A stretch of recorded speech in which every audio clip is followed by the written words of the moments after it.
Yes, let's talk about other countries' militaries and whether they struggle with grape culture the same way ours does.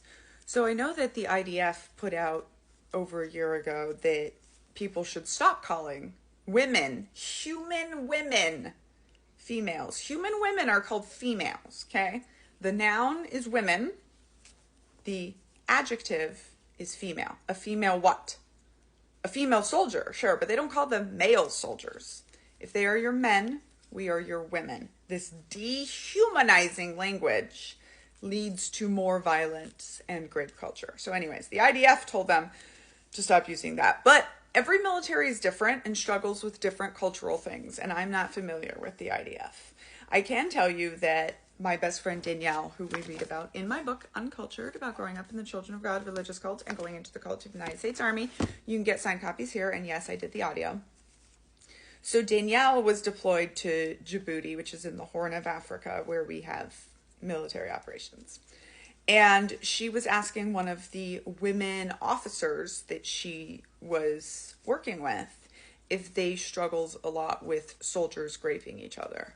And she just looked at her and she said, oh no, not at all.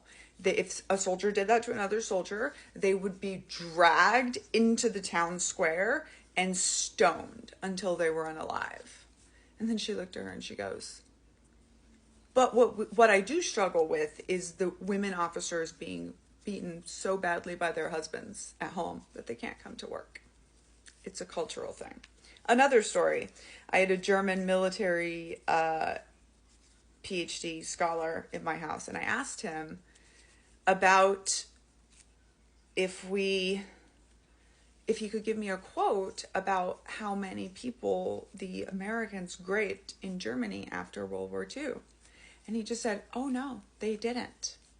And I was like, what do you mean they didn't? He said, no, the British and American leadership, military leadership, cracked down so hard after they graped their way across France that we really didn't have problems in Germany almost at all.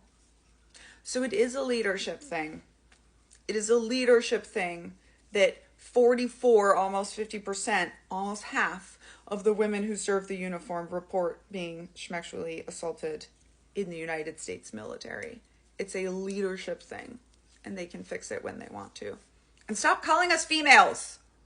We're women. They say it in the same tone that they say witch with a B, and it's no wonder that it leads to violence.